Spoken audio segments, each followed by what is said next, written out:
I'm Commander Shepard, and this is my favorite podcast on the Citadel.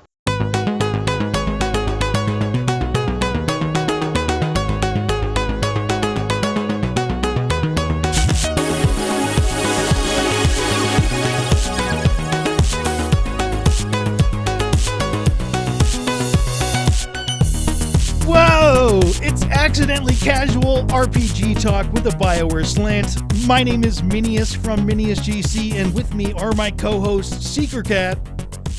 Hey! And the Tucker. Oh shit! Hey, I was finishing up the. Are you fucking kidding me? I was finishing up the leaked gameplay. Dude! Oh, absolutely keep that. There is no way you can change that. Holy shit. That is What's the up? earliest you have ever been distracted in a podcast. We were literally 5 seconds into recording, and you were already not paying attention. It was Red Dead Redemption 2 leaked gameplay. I warned you that we were starting like 5 times in a row, and you still went off. Question: did I acknowledge that we were starting?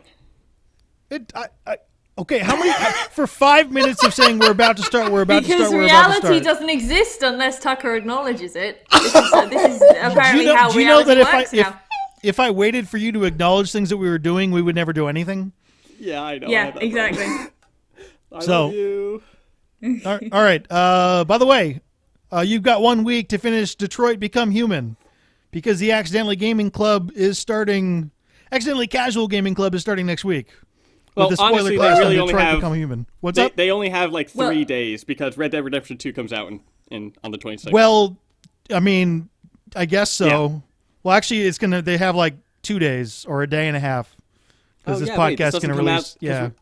Because Seeker doesn't give me her audio for a while. Oh, God, come on. I tried. I had technical difficulties. You did not Come try on, hard. Seeker. We're trying to be professional here, Seeker. Jeez, Seeker, why do you ruin the podcast 1 minute into it every time? I love how it's like also the Minius is like, Seeker, you need to condense your thoughts still. You're going along and you ramble on too much. And you guys will just shout shit at each other and Tucker But will go off for like you 10 do- minutes and I'm just be like... What I'm talking about on Right. that, though, is that we have a conversation where you have a monologue. That's the difference. Well, I'm happy for people to join in. We can't join in because you don't breathe and you just go. Yeah, it's kind of like when Benefits of having singing training. I can just take a breath and I can go for a while.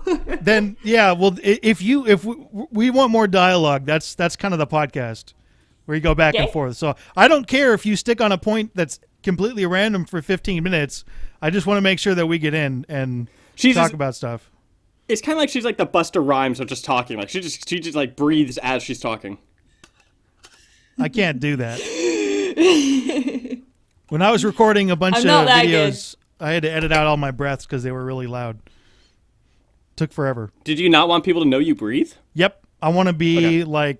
like an amazing non-breather. I think talker. it was, I can't remember what it was that I was editing, but I think it was you. I can't remember if it was you or Minius Tucker, but someone had like this little wheeze. I think someone was sick during that recording. So someone had a little wheeze and I knew like most people would just ignore it or just think, oh, they're sick, they're human, that's fine.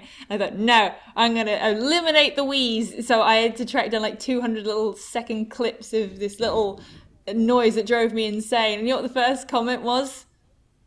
God, they sound like shit. Who's sick and what's that noise they keep making? I was like, God damn it! That's amazing. When did you edit something? I thought I edited stuff. The BioWare podcast was the original podcast that we were supposed to do that I put I thought loads of effort into editing down. I thought I edited that. No, maybe you I didn't. No, you didn't.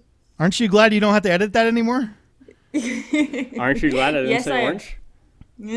By the way, I'll be editing the Detroit Become Human podcast, and I'm not on that because I will ruin it, and I will be going absolutely nuts while you guys talk the whole time. I'll be Well, we can so irritated. We can submit your frustration with the game at one point. No, I hate QTEs. It'll That's be all. the tag at the end of the episode. Hopefully it won't be a 5-minute rant.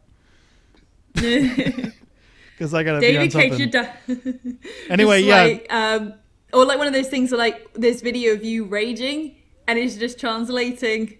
Minius is calm. Minius is fine. Minius does not like this game very much.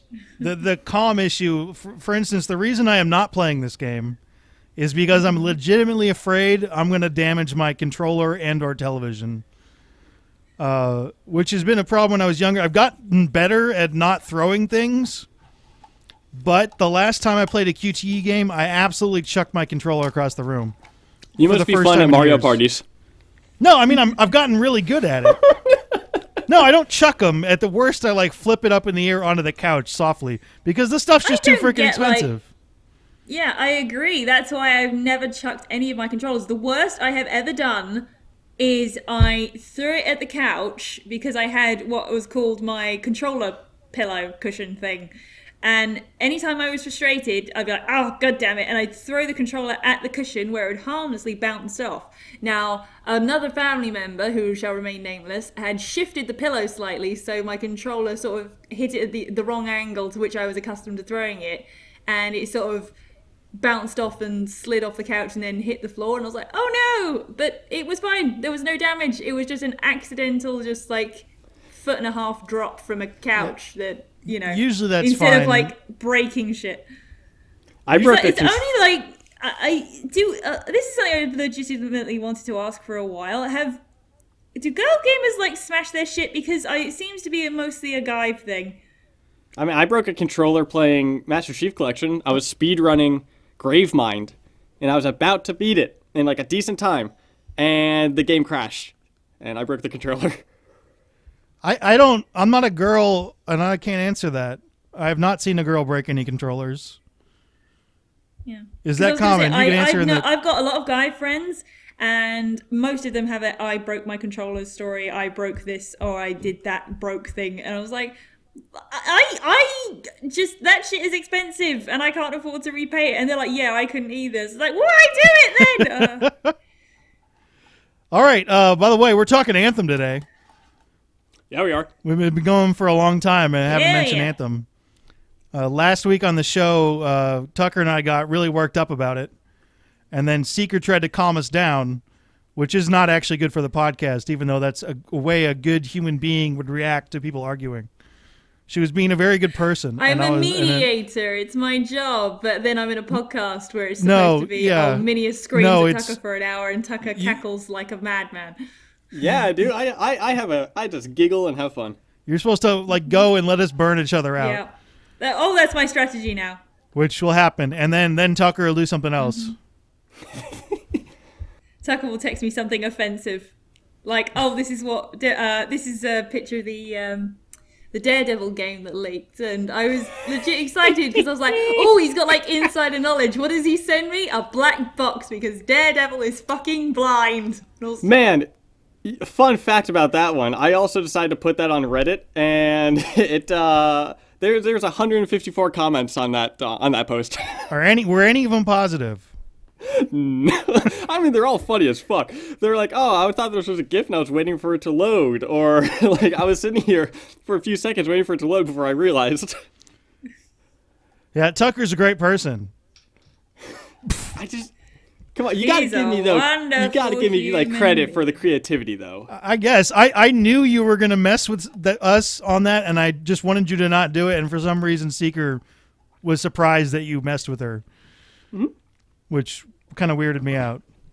Or just the fact that y'all are surprised I mess with you in general. No, because some of the times when you mess with it, it's really dumb, and we don't get it because it's dumb, and then you cackle like crazy. But then I also have moments where I pull something out that y'all don't believe, and then I show you, and you're like, "Oh, yeah." That's probably the only reason why you still get us. Yeah, because you do have a weird collection of knowledge. Well, because I can't just troll. Like a good troll knows when to troll and knows when to like be serious and do that. It's a skill. So last week before the podcast, I talked about how we need to get on track faster. I'm going to stop trying to do that. It's just not going to happen. This is a very casual podcast. It's called Accidentally Casual. It's really casual on purpose. It's accidentally casual because if we try to do a serious podcast, Tucker ruins it.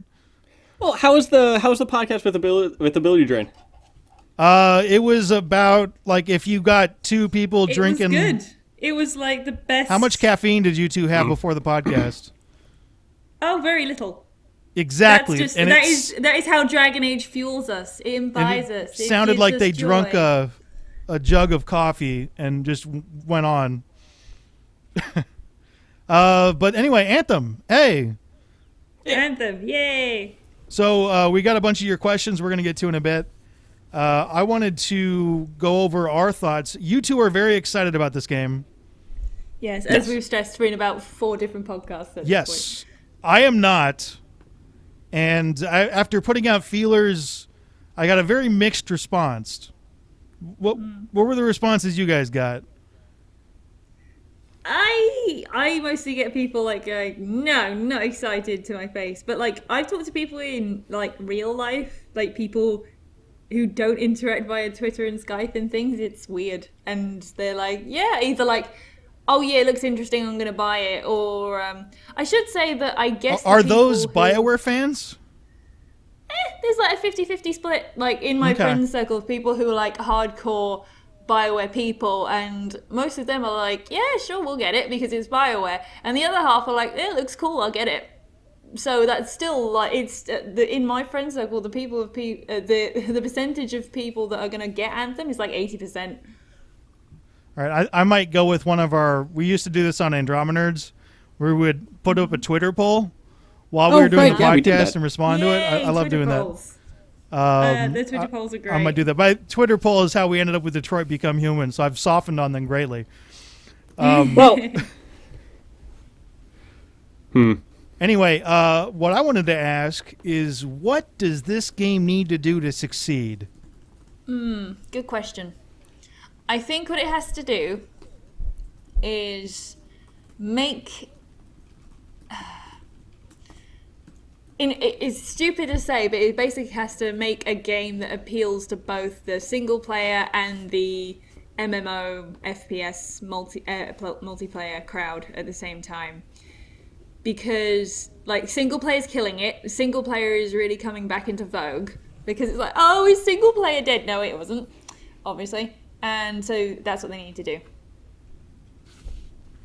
Okay. I kept my answer yes, you did. under 30 seconds. That was very general too. I like. Yeah, that's just the I'm person I being can think overly of. critical. All right, I need to shut the hell up. well, it's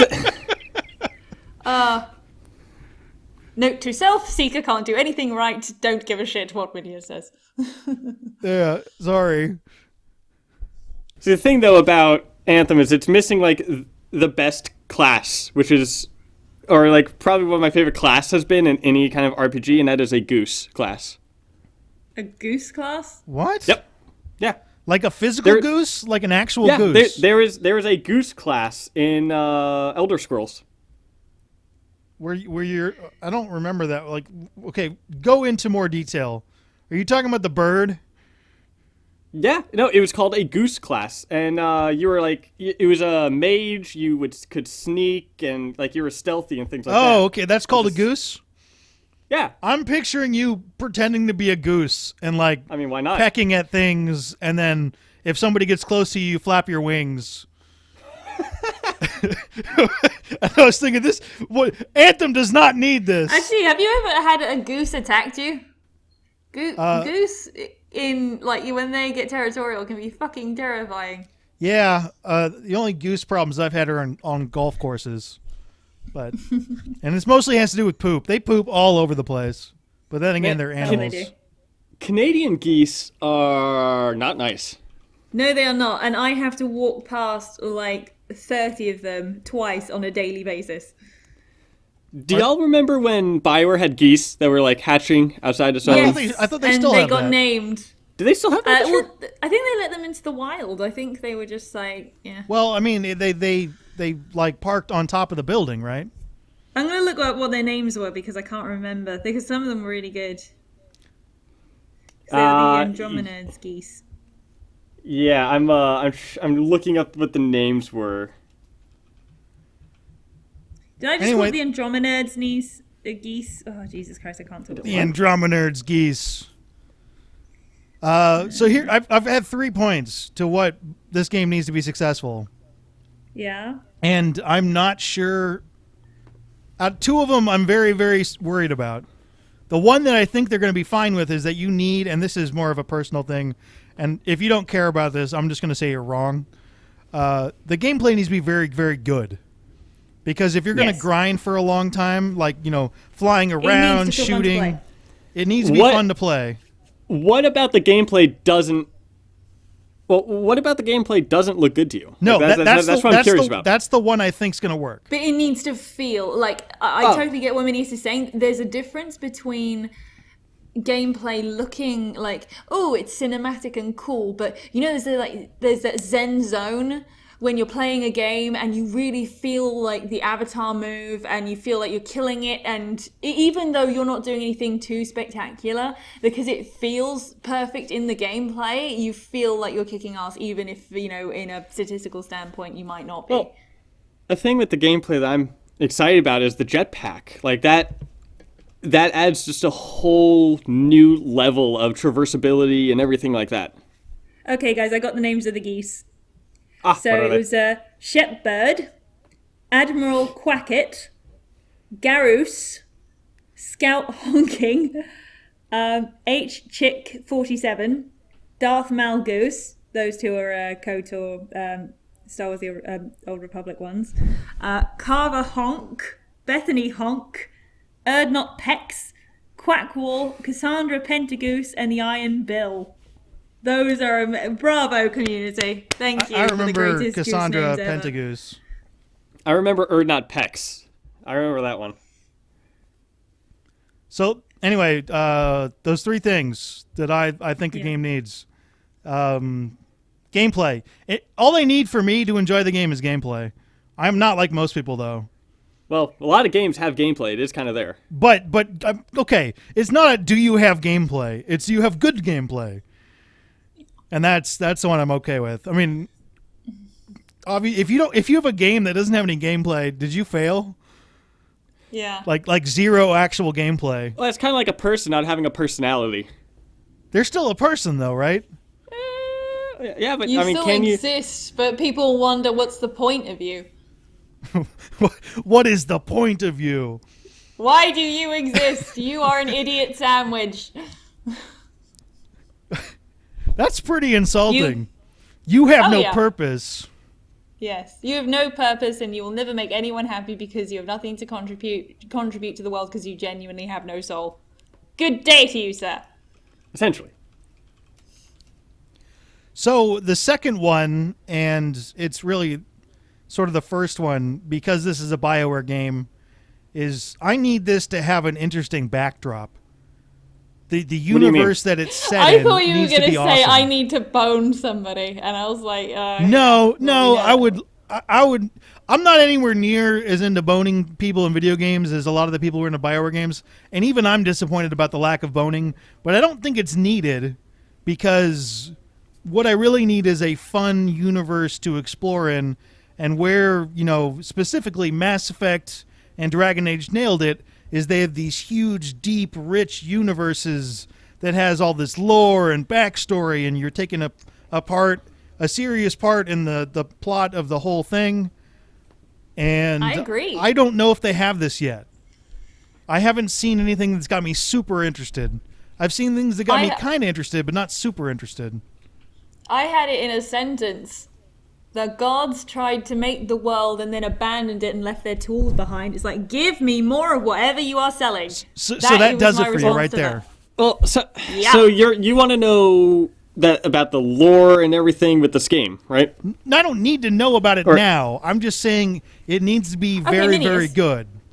Well, because I'm just trying to think of when Mass Effect was first. Yeah, I was going to say, when did Mass Effect really grip you as like, oh, this game's great or going to be great? Well, not just that, but I'm just trying to think of the trailers and stuff like that for the first Mass Effect game. They didn't show much of what the lore is. Like, they showed this is what the world is, Do you know But in the the honest show- to God first thing that made me want to play Mass Effect? The first time I heard about Mass Effect, because I wasn't really paying attention to gaming stuff at the time. There was a magazine I had, and it had an advert in it. And it was of Shepard looking at the stars. And the closest stars to him said alert, or like distress signal, distress signal, distress signal. And as the stars got further away, it got signal lost, signal lost, signal lost. And it just gave the impression of this monumentous force was coming to you and you were the one person who could stop it. And I was like, you know what? That is a chilling sci-fi reminder. I hope whatever this game is lives up to that idea. That was a single page advert in a magazine, in a movie magazine. So, you know, advertising can be a bunch of things. I don't remember the run-up to Mass Effect at all. So, quick side note. My cat just climbed itself underneath my door.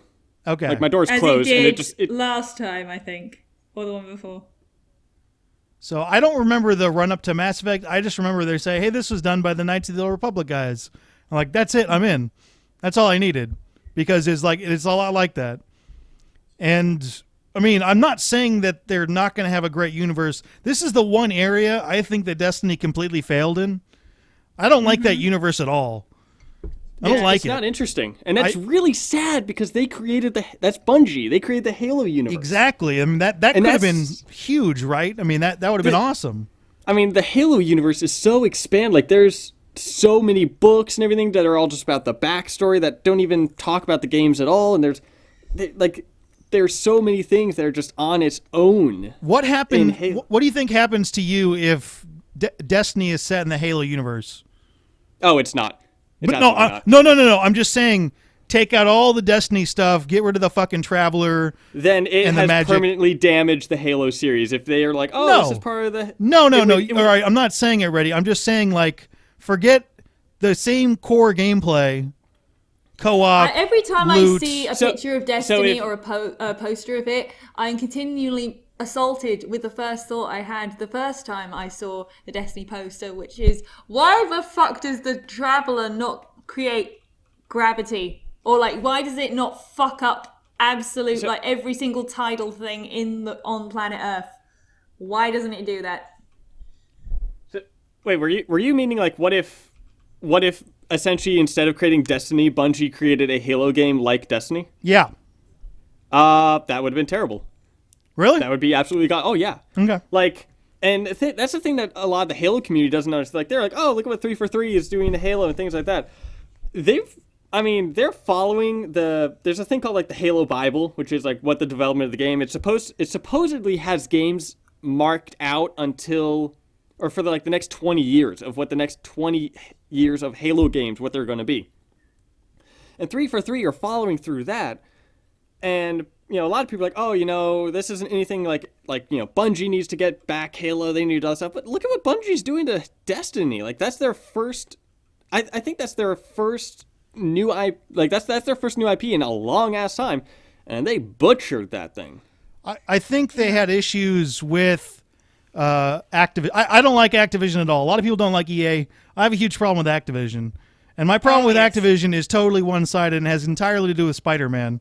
Because they ruined like 15 Spider-Man games by not giving them enough time to do what they needed to do and stuff. And it just drove me nuts. Just absolutely nuts. It's like we didn't have a good Spidey game in how long? When was the last good Spidey game? They would do a couple that were pretty Lego good. Marvel? I would say Spider-Man Shattered Dimensions, which was on the last generation. If that's the one that was pretty good. Was that the one? Was that the one where you had Spidey, but you could switch out different characters, and it was like you had 4 different Spider-Men from 4 different universes, and they went out and grabbed all the great Spider-Man actors. And that was just fantastic. I mean, they had Christopher Daniel Barnes, who did the 90s series. Yay. They had, Josh Keaton, who did Spectacular Spider-Man. I believe Neil Patrick Harris was doing The Amazing Spider-Man, and he did a animated series for MTV, I think. So they grabbed some sweet guys to do that, and it was a good story. And then they did the follow-up to that, which was they made them do it in like 1 year, and you need 3 years to make a game, and that did not work at all. And I just wanted to go reach out and strangle Activision, but they've been doing that repeatedly. There's also the weird thing of how Activision is now doing a lot of stuff with Blizzard. So you can get... It's really weird that you can get like Activision games now on Blizzard's BattleNet, which is their kind of thing of Steam. Can you really? Yeah, there's there's Black Ops 4 and Destiny 2 on there, and it's kind of... So that kind of brings down the quality of game on that. Well, not just that, but I mean, the line that you're going through there is it's made by Bungie, published by Activision, and it's on a Blizzard platform. Well, Blizzard and Activision are owned by the same people. Yeah, but it's just like it's just like the way it goes through like that. They're very different, companies. I know. All right. I get what you mean. I sent out a Twitter poll that we're gonna comment on as this goes along to see if it works. Can you guys retweet it? Certainly. What if I say no? Then you're off the podcast. You're an idiot. Oh, Yeah. Ow. Although Seeker also has access to the BioWare Follower Twitter. So you guys still aren't BioWare Central? Okay, so Ongoing. the final documents are signed, everything like that. It should hopefully be happening really soon. But with some back stuff that I've been telling y'all about, I'm also seeing what's happening with that. Yeah, to see how there is a chance. Well, actually, we'll get into that later. Well, let me wait till like after full on the. Yeah, we'll keep an eye on the podcast for more information regarding something that we have not teased well at all. Okay. What point was I on? I was on point number 2 about there being a good universe, which so far I'm not sure about. Obviously, Seeker sold with the gods having left their tools behind. I'm not, because I've played that game before. It's called Mass Effect. I think. Oh, for God's sake! No, that's not. Put it this way: like the Protheans were never like, oh yeah, they're gods. It's like, no, these are from the devs. Gods, but that's it different.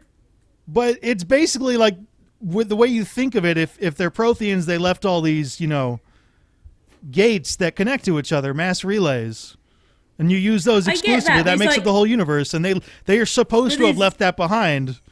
Of course, they didn't actually do that. But there's a difference between Protheans are the precursors that had all this technology that we don't understand to, oh, they are the gods of this universe, full stop. But isn't that basically what that is? I mean, gods could be, ancient civilizations. Don't forget, Dragon science Age also is just. I really hope it's not that, because they've been doing that for both Dragon Age and Mass Effect. Like, that's my point. I really hope it's something different. It seems like it. Not just that, but it's just like a bunch of games in general. Like Halo also does that with like the the Prometheans and everything like that. I was like, going to say the Protheans are in Halo. The Protheans are in Halo? I missed that. But it's like, it just seems like a lot of games are, these are these old gods or these old race that is now extinct that left all the stuff behind. Like, it seems like that's almost a cliche at this point. Like, it's a super cliche, because it's essentially like the sci-fi version of, oh, we couldn't get rid of the evil sorcerer, so we locked him away, and he's going to amass his power and break out, and it's like, oh, it's done to death. Stop it. Are you recording from like halfway across your room now? No, I haven't. No, she's under a sheet. Oh, right. I haven't moved. Yeah, she can't move, otherwise the sheet is going to turn her into a ghost, and she's going to trip. Because I don't know if it was just me then. It sounds like you're... I think she just... All you have to do is back your face away from the microphone and you get that. There's one more thing I need that's related to this, and we got in a huge argument about this in the game last time, or on the podcast last time, is I need at least just like one line to tell me what the plot is. Because at the moment, all it seems like is you're a mercenary who goes after money. They've had several lines about the plot. What was that? Yeah, you're a freelancer who does jobs for the factions of Fort Tarsis. You're trying to fight the factions of the Dominion, the Scars, and figure out what's going on with these tools the gods have left behind, and try and contend with oh god, what's the planet called? That's not doing it for me. I want to know the motivations behind these dudes, and you can put like a fake motivation as long as it's interesting, and that's kind of what I need. It's just put it this way, with spoiler for Dragon Age Inquisition, what Spoilers! they did was they released spoilers. They released a little card. They released a trailer that had a sort of the Last Supper reveal shot of all the companions that were going to be in the game, which was terrific. And I was like, oh, let's figure out who they were. But the thing they did after that is that they released what each companion was called, and a little quote to reflect their personality or ideology, or whatever it was. Now, for Blackwall, now some of you already know where this is going. The quote they had for Blackwall was, in the end, a warden is a promise to make things better. And I was sat there thinking, no, it isn't.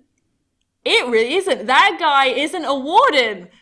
And I was going like, no, they just told me, don't you fucking try and pin this down, or deny it. They just told me before the game's released a major spoiler about this character. And sure enough, the game comes out and Blackwall lies about being a warden. That is a big reveal for his character.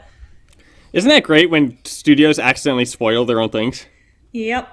And it was just like, why? What? Like you could have pulled like anything else, any other quote from him, and not had that effect. But because you had to use that specific one about the Wardens, and you thought people who are fans of this project wouldn't know enough about the lore and everything. Bear in mind, there are people who have fashioned together translations of the Elven language in Dragon Age, and they didn't think they would be dedicated enough to see that, hang on, that's bullshit. You're just telling an absolute fabrication by the rules of your own universe.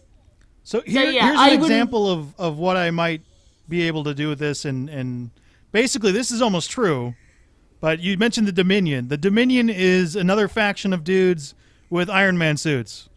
So if you don't know anything about it, they're not actually Iron Man suits because they get sued. And they want to control the creepy god stuff, right? Yes. So here's an intro that would work. The Dominion has stepped up their acquisition of god artifacts, and you need to figure out what's going on. That would have me intrigued, and that might very well be the plot, but they haven't said that. I like the idea of, that's the thing, with RPGs, especially BioWare like RPGs, I like having a sort of open-ended fate of the character where I'm feeling my choices are sort of driving what goes ahead. That, or at least so it feels like that from the start. Okay, so you guys are on, by the way, this Twitter poll, I love, we're going to do this now. I love these fucking Twitter polls in the middle. I love in the middle of the podcast that it's funny because we're recording this now and the podcast isn't going to come out for days, but people are already answering the question. All right, so I had 4 different options. What is your current excitement level for Anthem? 23%. All right, I'm excited. 19% need to see more. 33% are interested out of loyalty, which is where I'm at. And 25% are not interested. Now keep in mind that people who are following our Twitters are big BioWare fans. So currently, more people are not interested than they are excited. And there's, I suppose, if you add the interested out of loyalty, it's about 50% of people are interested in the game, with about 20% need to see more. I mean, that sounds about right. Yeah, I'm excited for the game, but I don't want people to be excited for no reason. I want people to be excited with a reason if they're not excited. Holy shit! Sorry. What? I did it. I did a Tucker. I'm sorry. Did you see what'd you do? I was going to Twitter because I was like, oh, I'll just check what the thing is. And then I saw something that made me very, very happy. I've known for years now that Guillermo del Toro has wanted to make a stop-motion Pinocchio movie, and not only is he making it for Netflix, it's going to be a musical. That shit is going to traumatize people. I shit you not. So Pinocchio already traumatized people. People don't understand how traumatizing that movie was. Oh yeah, like that whole goat or the donkey scene. Mama. He's like, holy shit, that is traumatic as a kid. That's traumatic as an adult. No, you know the thing that freaking scared the shit out of me when I watched it back when I was a little bit older? The scene right after the it's sort of like at the same time as the Lampwick transformation, where Jiminy Cricket sees all the donkeys are being dragged out, and they got asked what their name is. First donkey makes a donkey noise and gets thrown to the salt. A box is named for the salt mines, and then the next donkey says, "My name's Alexander and I want to go home to my mama." And those little donkeys are separated into a different pen. And as an adult, the first thing that came to my mind is like, "Oh God, those kids are dead." Like that's it. Like he kills those kids, and also because Pinocchio does nothing to stop a Disney movie. This is an extensive Tucker-like rant. But because Pinocchio just leaves and doesn't tell anybody, nobody stops the coachman. This has bothered me for years. So yeah, Pinocchio is by far the most traumatic. I have no clue what you're talking about because it's literally been like 20 years since I've seen probably. Jesus. Well, I have no clue. I don't remember this. You need to watch that movie, dude. No, I don't. Again. I need to play Red Yes, Dead you do. Redemption. Fine. I'm so excited for that game. Yeah. But the thing is, like, I'm excited about the game, and I've done everything I can to not learn about that game. Good for you. Yeah, I don't know a whole lot about it other than I played the it's not a prequel because it's later, but I played that and just the mechanics and stuff. Anyway, more on Anthem. The third thing out of the three that I need to have work out is I need to be able to progress continuously, being that if I'm going to spend 6 hours playing the game, I want to know I'm making progress towards anything. Agreed. Yeah. That is the biggest problem with Destiny. Yeah, and MMOs in general. You can play for like 15 hours and all you're doing is hoping to get a drop. That's all you're doing. Yeah, the instead of Skinner actually box, working yeah. towards something. You're hoping for that little level up noise or a drop, or you're just doing it for the arbitrary reward. I'm totally on board with you with this because I want story progression, damn it. I remember in the first gameplay reveal that they did show a drop. It was like Jara's Wrath. Drops are fine. I just want to make sure, like, instead of getting drops, you can get currency that you can buy stuff that you need with. How about that? That's progress. Or get faction stuff that you can spend that's worth something. That's worth stuff. I think the easiest way to do this, and they're not doing this, I'm pretty sure they're not doing this at all, is to have all your weapons and armor be based off a crafting system. Where you think they are or they aren't doing They are that? not doing that. They might be doing it, but I haven't seen anything like that. Where you go out and you can kill enemies for parts that you need to build yourself a badass gun. Now, you might need a ridiculous amount of parts instead of waiting out for a drop, and you might need faction reputation to trade parts and trade stuff, but that way you are always making progress towards something that you want, not waiting for a random drop. So you want the ability to do both of those? I don't really care for drops too much, but drops are exciting for people, so yeah, there's no reason not to do that. I just think the crafting system is the easiest way to do that, and the game I'm going to bring up, which I did not play enough because it broke my friend's PS4 and then crashed on me, was Warframe, where you build your stuff. You build your mech suits, you build your weapons off of drops and stuff, and that's how you progress. And it's not easy to get everything, but it is fun, so you can bring the grind. If the gameplay's fun and you always make progress, then they've got something. Not to mention they've got enough stuff that you can, if you direct yourself, it's like, oh, I want to get this thing, you can realize later, if it's taking you a while, that, oh, I've got enough resources to build this not quite as good thing as the thing I'm aiming for, but something to get me to that other one faster. And it's like, oh, Exactly. terrific. So it always feels like if you're not getting the exact thing you want, you can get an adjacent thing that will get you to the thing you want. It's great. And the gameplay is I'm struggling to think of a game where I was playing, especially something like Warframe, that just felt so fun. I caught myself just like sort of laughing and just being like, this feels great. This feels like how a superhero should feel to play, you know. I would like if there's a system like what they have in Hearthstone. Like I very much I like haven't actually played Hearthstone. I tried, but yeah. I love the crafting system with Hearthstone. It's essentially you can get every single card. It's possible to get every single card by opening up card packs, which you can either spend with real money or it's very easy to get currency in Hearthstone. So, you can do it that way, or if you have a bunch of cards that you don't want, you can essentially get rid of them, and you get dust, and with that dust, you can create cards that you do want. So that would work. That would work. I would, if Anthem has something like that, that would be great. And it's such a small, simple thing, and... If they don't do that, I'm going to be very angry. Be very angry. But so the original vanilla Destiny, which I played quite a bit of because the gameplay was so much fun, I never got my character to the max level. No. And I played like 400 hours. I did not get the drop I needed. I had an alt that I got to the max level, but I could not get my main. I needed like boots to drop. I couldn't get my fucking boots to drop. I couldn't build my boots. I couldn't make progress towards those boots. I needed to do the raid, and only the raid once a week, and I needed to get the fucking boots to drop, and they never dropped. If this game has that kind of stuff, I'm going to lose my shit.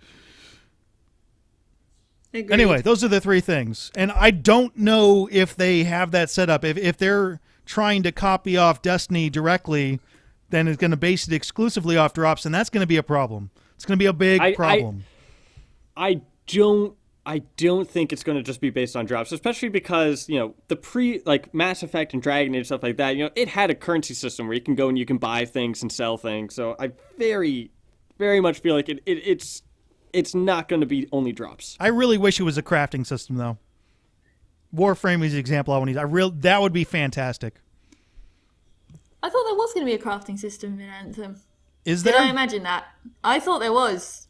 I don't think they've said enough yet, and they're doing the Tucker method. What he likes is not saying anything about the game, which I don't think is a positive for BioWare at the moment, because they didn't say a whole lot about Dragon Age, or didn't say a whole lot about Andromeda, and of course there was a reason for that. It's because they didn't have anything, but that didn't work out, so they can't use that again. Freelancers can craft a variety of equipment to upgrade their javelins. So, that's good. Okay. Yeah. I don't want to be a freelancer, man.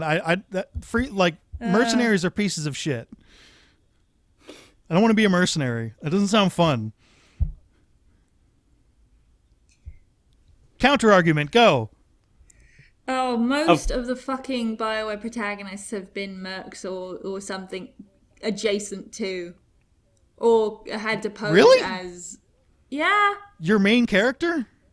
Yeah, as in Dragon Age 2, Hawk spends a year by what faction you choose, either as a smuggler or a merc. But you're forced into being that. You're not that to start. You're forced into it. But you can express like, oh, I'm so glad to be out of that. It's like, oh, I wish I'd never left, or something like that. You can have an opinion about it as a character. Yeah, that's not you just are a mercenary, too bad. But that's the only example. Because it's not like a modern society, and we don't know how this society works. Like the freelancers just seem to be a faction that has the name Freelancer that just sort of seem to be, they have their own loyalties. They're not just all pieces of shit. Certainly the we don't know the answer to that yet. Yeah, we do. Yeah. They said at the convention. Yeah, they did. They revealed a bunch of factions and said, but we don't know if they're pieces of shit or not, is my point. Well, the guy they had a conversation with didn't seem like a piece of shit, and he's the leader of the freelancers. Okay. Hence, yeah, go watch that shit again. Maybe I don't remember seeing that. So it could be that I'm wildly out of thing, but yeah, I don't like mercenaries.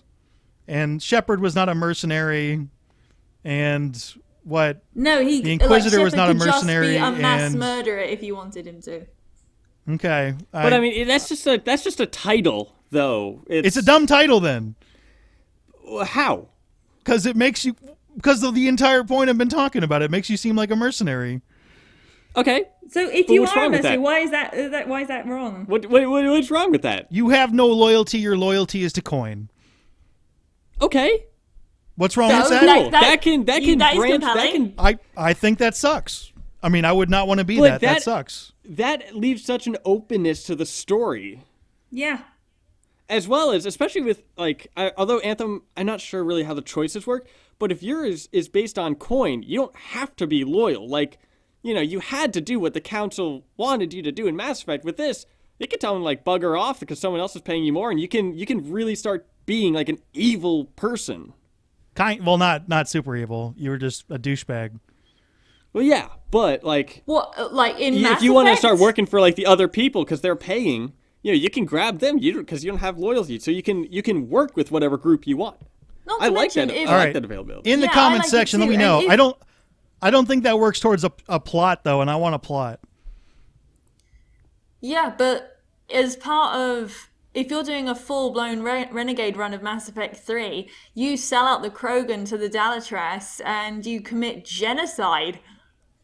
Like, if freelancers and mercenaries are not exclusive to honor and loyalty. Yeah, I don't know. I Excluded don't from like honor and mercenaries. loyalty. That's all. Okay. I liked it. Yeah, I mean, obviously, I could be wrong because we don't know enough about it yet. But that's where I'm at. I want to know in the comment section if people are on board with what I'm saying or if they think I'm stupid. Curiosity. Yeah. That's what I'm curious to know. Anyway, couple things. First of all, back to the poll. The polls are starting to get skewed. Now it's only 16% excited. 33% not interested. 50% are in the middle. Or 25% interested out of loyalty, 25% need to see more. Oh. Has anyone else replied to it like I'd have? Yes, but only one reply. Due to BioWare's last belly flop and EA's antics, I have zero desire to spend any money on anything either of them touch until they prove they are worthy of my money. That's from Wicked Storm. And I asked him... Wait, that's from Wicked... Because I'm seeing it from a guy named Costa Canella, not Wicked Storm. It's got What? Wicked... Did he change his... Fucking Twitter's weird. You And not just that, but there's also, like, multiple comments. There's one from Sadis Rojas. Yeah. It's Boisiphus. Yeah. Minius, you're on there. Yeah, well, mine was replying to the Wicked Storm thing. Whatever. Yeah, okay, so I see that you replied to him. Like, I see you replied to him, but I don't see his message. But what you just read off is someone else. Really? All right. Well, that's not Yeah. important to this podcast. No, it is. It's important now. It's important because you're making it important. I don't care enough. Oh. Well, what I mean, I don't care about Twitter's idiosyncrasies. I care more about the subject. That's what I mean. I'm actually like, I want to know what happened here. Like, this is not important, Tucker. It changed the person's like username. Like, what's going on here? It's not if who cares? All right. Let's get in. We got a bunch of questions towards Anthem. Actually, hold on. I'll review my 3 points. First point: elite gameplay, fun to play continuously. Yes, I agree. 100%. I think they might have that, and if they have that, I'm going to enjoy the game. They absolutely do have they have that. Okay. Second point: very interesting universe background. Yes, You two are very interested which it in seems it. that they have. Yeah. I'm feel not like- interested. I'm not there yet. I need to see more. But again, like when Mass Effect was first coming out, like it didn't show any of the back lore. Like they didn't mention. Dude, you were anything like about 5 years old. Okay, where they mentioned the Protheans in the fucking trailers for Mass Effect 1. Okay, did Did you they went release back the and watched codex those? before the game, Minius? No, but No, I they mean, didn't. like, I don't actually remember the lead up to that, but I mean, I already knew. I mean, my whole thing, and like, you're excited about Red Dead Redemption, right? And you've seen Yes. nothing about it. Yes. But Why? it's also Because it's a Rockstar game. Okay, It's a Rockstar so game, that's and where I it's was part at. of a wider story and a wider narrative. It had the first Red Dead Redemption to build off of, didn't it? Also, Okay, Cowboys. were you excited for GTA 5? Yeah, because it's Grand Theft Auto. Okay, but those narratives aren't really connected. My point being is I was excited for Mass Effect, or I ended up playing Mass Effect because I knew Knights of the Old Republic. That's why I played it. I didn't worry about the run-up thing. Currently, BioWare is not in a spot where everyone's excited about what they're doing. and a lot of the blame goes to EA, but still, I'm not giving them the benefit of the doubt. I love leaving these long silences. I'm hoping you'll respond to my points, and you guys don't. This is not working. I'm going to have to edit these together. I was typing something. Do it again. You were not paying attention. I'm not doing it again. I'm moving on. The third point is a continuous progression system, which is I don't know yet. They need all three of those for this game to be successful. They were pretty good at that with Star Wars: The Old Republic, because not only did you have this insane a story campaign to go through, you could go through the story campaign of 7 other classes, and once you were done with that, it's like, oh yeah, here's this DLC that has this story content, here's another bit of DLC that has this story content, here's another bit of DLC that has story content. So it always felt like you were striving. You get story content. You get story content. Everyone gets story content. Yeah, exactly. So they're pretty good with that shit, and they kept adding other things like strongholds and the like. So it was we'll good. see. Let me get into these questions. We have an active topic every week. You can email us at accidentallycasual@gmail.com. You can also hit Seeker and I up on Twitter. I'm leaving Tucker out because he doesn't pay attention. I pay attention. No, you do not. I'm at MiniusGC. SeekerCat is at 6SeekerCat 5500. Anyway, by the way, next week we're talking Detroit Become Human, so you can send in your stuff there. We got a lot of questions towards Anthem. Are you guys ready? Yes. Yep. Chris Judd wants to know, why would a company known for their solid RPG elements introduce a new IP that is strictly multiplayer? Because they want to do something new. Let me finish the fucking question. I know what the question was, because that's what Are we everyone has been witnessing going the at. deaths of They want to BioWare? do something new. They want to do something new, but also they know they can do it because of Star Wars: The Old Republic. They've got a solid strategy in place for how they can deal with certain things, how communities respond to certain things, and people were asking pretty much the same questions about Star Wars: The Old Republic that people were asking about Anthem. I would remember it. I was there. Tucker, next time let me finish the question so I don't have to edit this funny. So, I mean, like, this is just something that I just remembered. But, so Rocksteady, they make, the Arkham series, which is tip-top. It's up there. Thumbs up. The game that they did before that was a first-person shooter called Urban Chaos, which was like a Riot kind of game. You're like a Riot Squad police person. And then after that, they made Batman Arkham Asylum. Completely different from the previous thing that they made. And that is phenomenal. I don't remember anybody talking about that, but I wasn't very aware of the developer at the time, so. Well, they were very much not well known. Okay, but so nobody was upset about it. Well, right? no, but it's like a company, if they make one thing, they're not stuck to that one thing. They can do what they want. And this is but they want to make a new IP. Like, they're like, hey, let's do a new thing. I'm cool with that. Should be celebrated. Like, the amount of bitching I've seen because anytime George R.R. Martin does anything, and it's like, why aren't you writing the books? It's like, apparently he's not allowed to have a life outside of the books. No, he's not. He needs to finish. Attitude. It's the same attitude people have when devs do something that's like, oh, we're not going to work on Dragon Age or Mass Effect. We're going to do this new IP that we hope you're going to like. And everyone's just like, oh, fuck you. I want to chime in. It's not the new IP that bothers me. It's the multiplayer aspect. And I'm pretty sure because it's multiplayer games are less story based, and if they pull it off, I'll be excited. But I want story based games out of BioWare, and I don't think they're going to manage it because I don't think it's possible to do a great story based game, especially one where you control the universe so much with your actions when it's multiplayer. And I think that's where that question's coming from. I also want to put in that the Rocksteady game, the Urban Chaos Riot Response, is a game where you're like a riot response person that shoots protesters. Jesus Christ. Aren't those guys classy? That was 2006 when that game came out. And after that, they made Batman Arkham Asylum. Which explains a lot about Batman in those games, actually. If you're thinking about like developers who have a thing and they change it, Guerrilla Games, who I know is a Sony exclusive, who made the Killzone games, which is a first-person shooter. They made Horizon Zero Dawn, which is absolutely not a first-person shooter. Definitely worked out. So Yeah, I agree. so- I agree with you on that. It's the multiplayer aspect that people are worried about.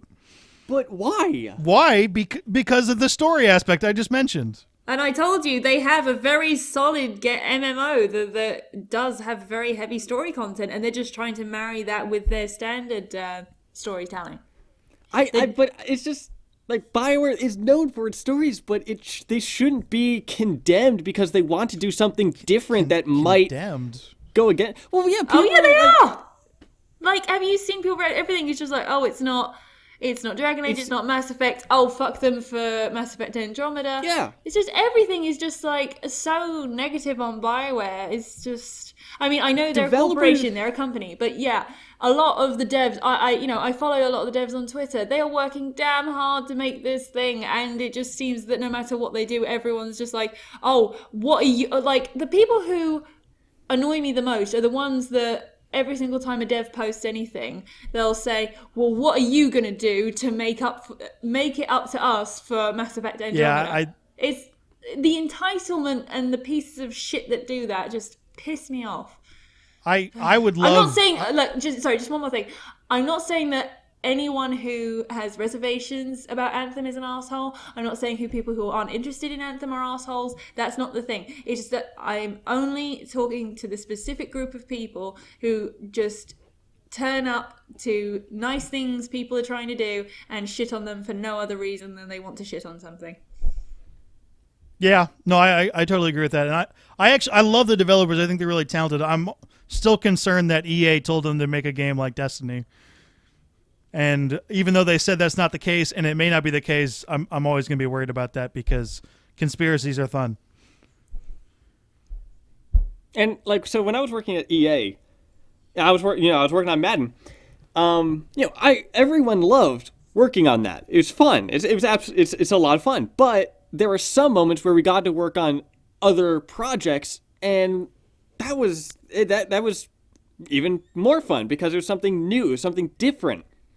And so people that have been working at BioWare for like 10 years or something like that, and they're doing the same kind of thing, RPG. Sure, it's Mass Effect and Dragon Age, but it's an RPG, it's story, it's all that stuff. This is something brand new that they can work on. So it's just like, they should be like, the BioWare, I understand the people being worried of, the story might not be like what it was for previous things, but they're trying something completely different from everything they've tried before. Like, this is a huge risk that the company is taking, and that should be not celebrated, but you should look at that and go, they're trying something completely different. Give them a chance.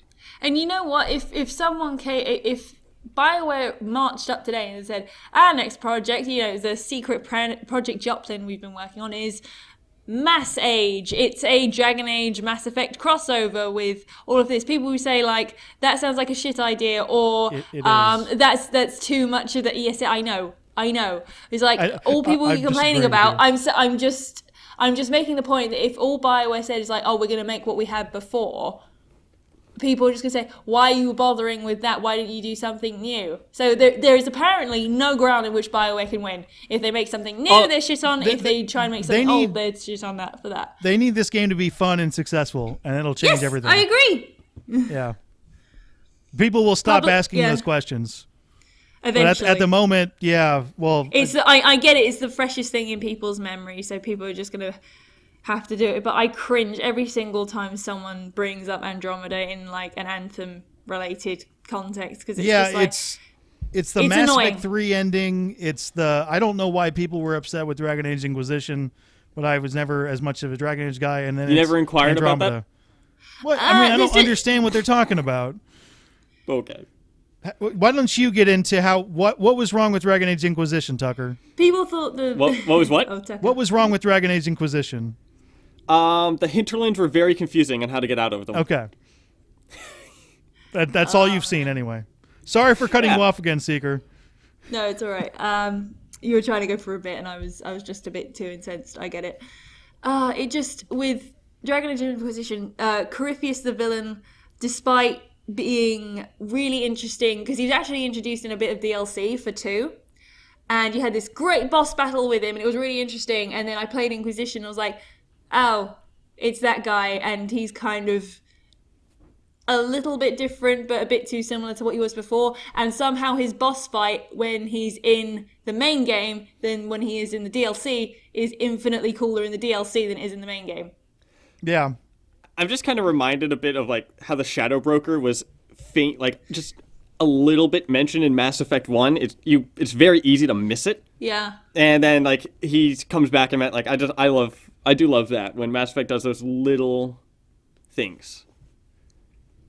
Yeah. I should mention this, the one thing, because I'm being very negative on Anthem because you guys are being very positive and it's fun to get dialogue You going. have to balance. The one Shout thing out to I really Thanos. like, I like shooting crazy monsters, and that this game definitely has that. Lots of big ass spiders. They're not aliens. Well, I guess there are alien, or they're not people. They're crazy ass monsters, and that's fun.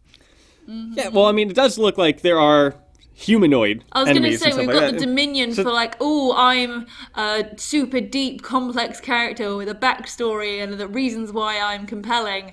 And then you get to go out and shoot super awesome monsters as well. You get to have your cake and eat it. It's great. Different types of villainy make stories interesting.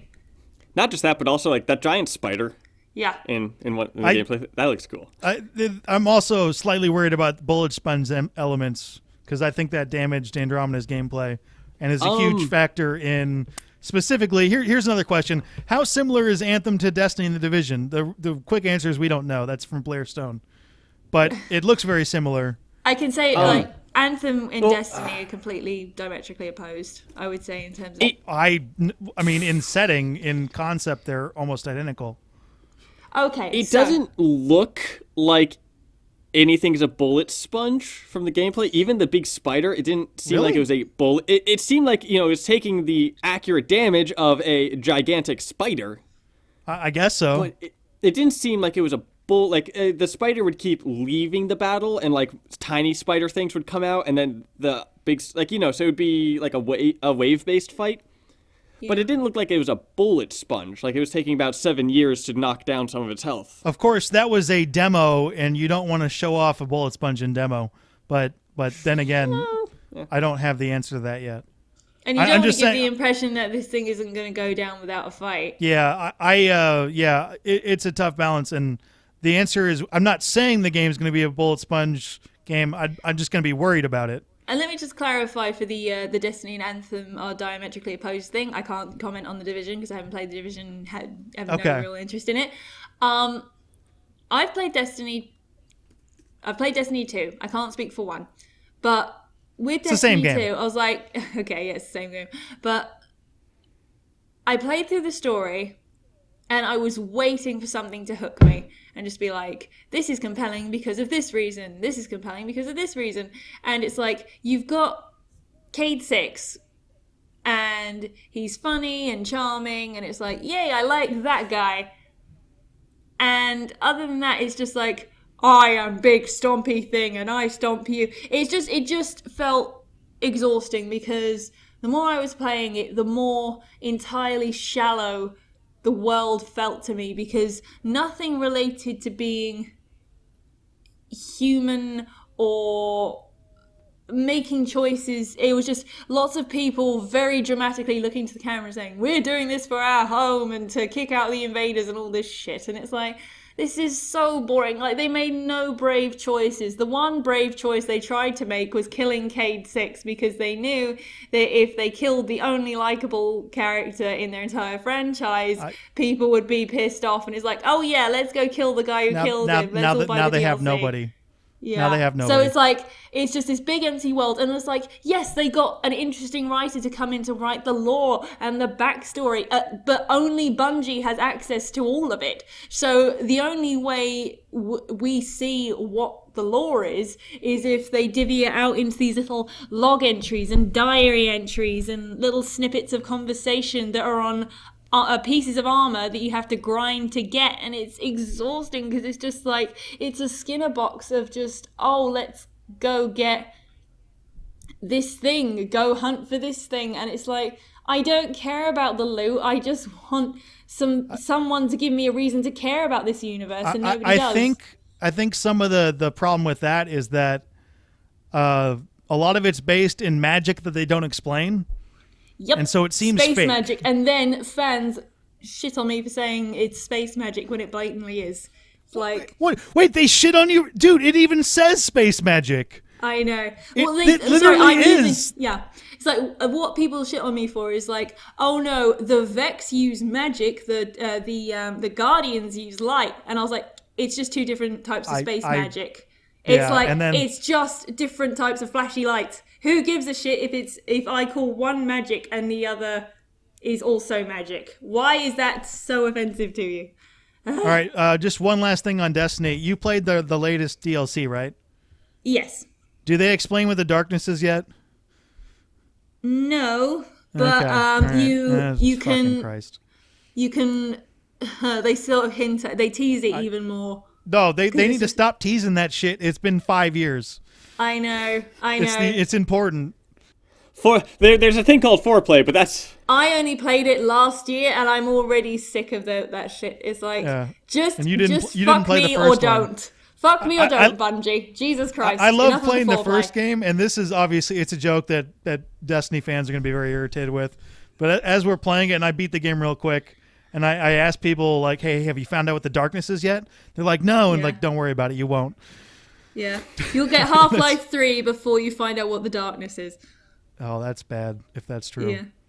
All right, more questions before we start running. Ileana, who has our kick-ass logo. Woo! I'm gonna do the thing for the other way. Yay! Multiple questions.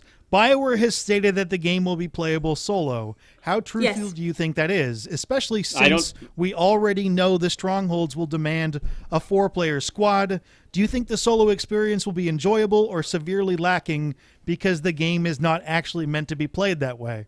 I mean, you could play World of Warcraft solo. Yeah. Yeah. They're going to make the game with you wanting to play with your friends, but they're not just going like, oh, you have, like, you know, They're you not have to play mandating multiplayer. it. You can play solo, but it's like you are going to miss out on some content, and I understand why people are upset about that, but get over it. Don't say that. Okay. Like, that's not going to help. No. Like, it's it's like, That's going to piss people like, off. why should BioWare wants to make this as a multiplayer game? Why should they limit what they want to do with this?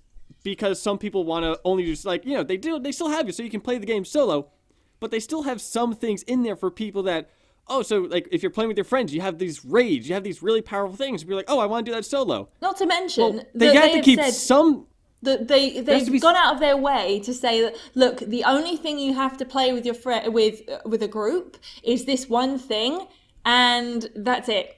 Everything else you can solo. So, Ileana, sorry if I seem annoyed. I'm not annoyed at you. It's just No, it's. we just jumped off of people shitting on Anthem for no reason. So I totally get people having being worried that this isn't going to be fulfilling as a single player, but it's BioWare. They tell stories with single players in mind, and trying to incorporate some multiplayer aspects into that isn't really going to detract from that focus. I think. I don't think we'll too see. much. I don't believe that at all. And as far as playing World of Warcraft solo, the answer is yes and no. You're going to run into people, and they're going to kill your shit. I mean, I got to level 80 in World of Warcraft just by playing I alone. get that, but you're still going to run into people who are trying to kill your stuff. It's not a solo experience, no matter how Jump many into people a you don't group up PvE with. server. There's also no PvP in Anthem. Yeah. Which None. I don't care about, but I think Well, I mean, so like if you come across, if you're like buggering around, you come across a dude, it's like he can't do anything. I understand that, but he can still kill your enemies. Okay. Which is trust me, that annoys the crap out of people. Trust me on that. I mean, they could have a mechanic of like if you're in the area with someone and someone else kills, like, you know, you get assist XP. So it doesn't matter. It'll annoy people, and it annoys me slightly, and that'll make it not single player, which is the point that she's making, I believe. Well, it's just like, okay, so you can do this in single player, and, you know, they have the story. You can do the story and all the stuff in single player, but they just have some features in the game that they're like, we really want you to play with your friends because this is what we're trying to do, and people are like, no. The question is, BioWare stated the game will be playable solo. How truthful do you think that is? I think it's very truthful. okay. It's just that there's some things in there that they want you to play with your friends, and people are upset about that. Which means it's not truthful. No, it is. No, it is. And like I said, they have bent over backwards to make sure there are as few things in there that are exclusively multiplayer, and it's the strongholds. And they said, yes, there will be a few bits of loot that you can't get otherwise. Otherwise, everything else, you can solo that shit all you like. Well, we'll have to see. I think it'll depend on how loot works. For instance, if you want to level up, are you going to not be able to do that solo? We don't have the answer to the question yet. What do you mean? I'm not going to be able to level up if it's solo. Yeah, wait. No, what? Get the high end gear. Some you have to be in a group. Gear. High-end gear. We don't know the answers to these things. Is my point. Fine. No, we don't. We haven't played the game. No, they have said that you. I don't care what they say. We haven't played the game. Jesus Christ. Torquebo God asks, and this question, I don't know how we do this. Will the expectations of this game be met? I don't know what the expectations are. Well, it's a hard question to ask because we have different expectations. You guys are very excited. I'm not really that excited. I just think that a lot of people, when it's sort of a ride or die kind of project of, oh, this is going to be the game that either saves BioWare for the public, the gaming public in general, or it's going to just are people expecting it to save BioWare? I think people. I'm still confused on that question. Yeah, I don't. Is it going to meet expectations? I'm going to say yes. What? I think I don't know what expectations are. I think it will meet and exceed its expectations because I have faith in BioWare and the devs. Because I don't think I think the answer to the question though is there aren't consistent expectations right now, so that question cannot be answered. Not just that, but everyone has a different expectation. There's no. I mean, for instance, people are universally excited for Red Dead 2, and will that meet its expectations? I have no idea how. I just wish they didn't force the devs into crunch time for like 100-hour weeks. 100 hours. Okay, that was a couple people, and that's usually people. Oh, you are not fucking defending that shit. Minions, shut the fuck up. I don't you have are the not answers. defending All that right, shit. go yell. Go ahead. Yeah, yelling. Finish it off. Why am I wrong? Because that is fucking inhumane to be like, oh yeah, instead of hiring more people or managing a project correctly, we're just going to force a specific couple of people to work themselves to death. Do you have any idea the amount of like devs that came out and said like, oh yeah, I worked for crunch, I worked these stupid hours, and then I was hospitalized for like 6 months. It's fucking Crunch is actually a big problem in the gaming industry because the gaming industry isn't unionized. So don't even dare try and defend that in my presence. Okay. I guess I just I'm responding to the Rockstar people that responded, which may or may not have been propaganda. It's crunch in the gaming industry is something like. I think, and this is the hardest part. We talked about this off the air.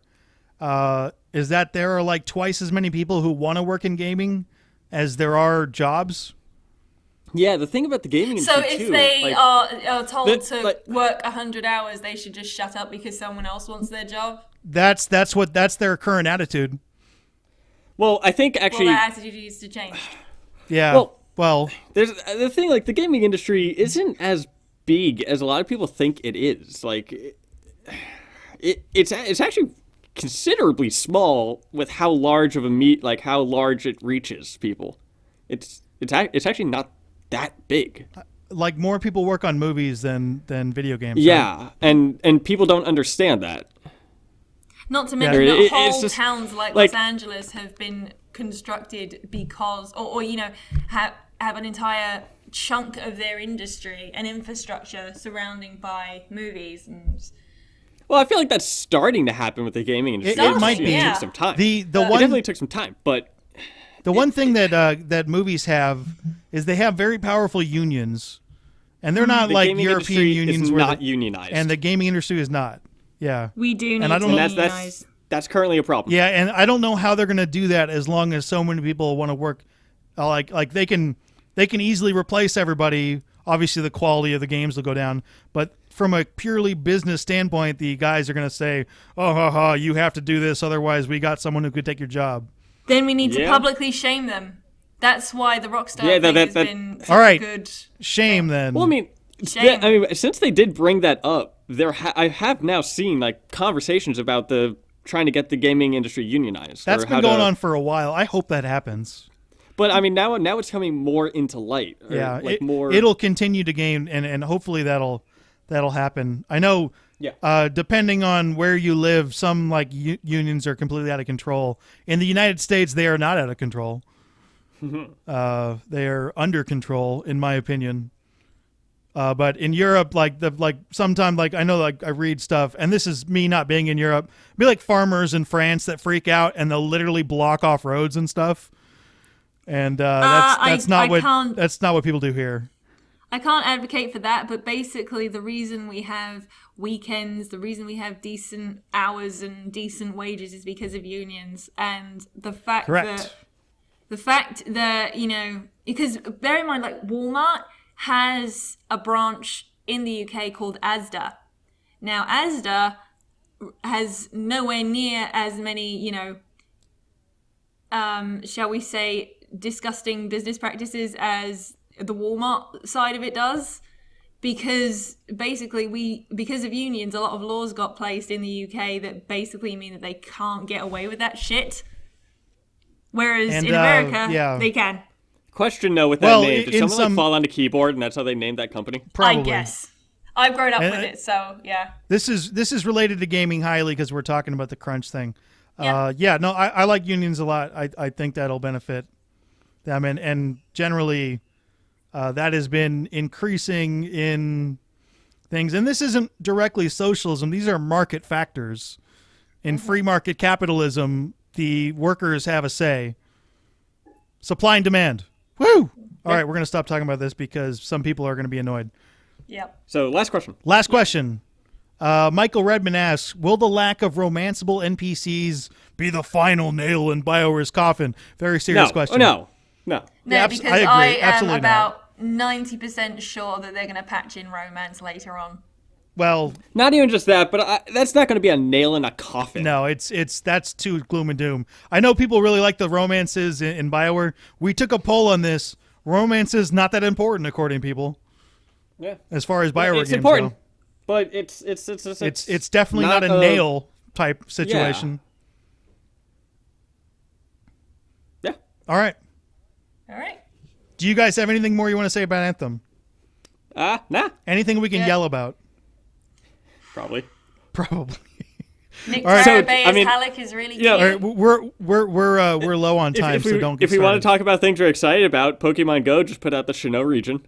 I don't know what that is. Spyro It's comes a out in region like in a week. Pokemon, and Does it And really? Yeah. I can't Okay. wait. I got really excited when the Pokemon Go update came out with the Sinnoh region. I went on a 15K walk. Oh, was Good for you. yeah, good. That's great. If people like Pokemon Go is actually a positive for the gaming industry, in my opinion. I just don't care. Dude, the most time that the world was at peace was like the 2 weeks after Pokemon Go came out. Yeah, I'm never gonna play any of these. So Oh, no, I know. I'm just not interested in those IPs. Minius is just But allergic this to one fun. just gets you walking. It's fun. No, I'm not allergic to fun. I just don't want any fucking Pokemon. Hey, Tell you what, How Tucker, I was feeling really nostalgic, so I downloaded an emulator for Game Boy Color and Game Boy Advance, so I now have both the Harry Potter Game Boy Color games working, and I've got Fire Red working, and I am in heaven. That's awesome. So wait, before we end this, I have two jokes. Okay. So how do you get Pikachu hold on a on bus? before you start? Do I have to cut these out? Oh, absolutely not. Okay. How do you get Pikachu on a bus? I don't know how. You Pokemon. Okay. And Why what's the can't second- Pokemon go in public showers? Why? Because they'll peek at you. Wow. I wanted to end the show on a high note, and you ruined it. That's like You ruined it, Tucker. You ruin everything. You're a ruiner. You wanted to end it on a high note, but I kind of hate the key of E minor because it gives me the EBGBs. Oh my God. Okay, that was kind of amusing. All right. Next week on the show, Detroit Become Human. Ability Drain is probably going to fill in. There's an off chance that this podcast will be pushed by a week, but keep an eye on our Twitters. I'm at MiniusGC. SeekerCat is at SeekerCat5500, and Tucker runs N7 Follower. Woo! Yeah, like I said, I will not be on that podcast because I'll ruin it and complain about QTEs the whole time, and that is not the point of the podcast. Nope. So play that game. Probably finished that game at some point. Though. You can finish it. If you're listening, obviously you can come back to that podcast whenever. So it's timeless. All right, that's it for this week. Bye, everyone. If you like this show, tell your friends. I'm not done yet. If not, tell your enemies. We're happy. I have this long. Are we done now? Is my outro too long? Are we done It's now? very long. I want to cover. No, we're not done. I just want to cover stuff. You two can hang up. If not, or whatever. If you like the show, tell your friends. If not, tell your enemies. We're happy either ways. Accidentally Casual is a weekly podcast. Check our Twitters for the release when do we date. say goodbye? Shut the fuck up, Tucker. The two most recent podcasts are also on SoundCloud. Like we mentioned, Detroit Become Human is the active top for next week. You can go to our email, accidentallycasual@gmail.com. We have extra content on our YouTube channels, kind of BioWare Central and MiniusGC. For SeekerCat and the Tucker, I'm Minius, reminding you to try and game happy, which is impossible to do when Tucker is talking. Is this the outro?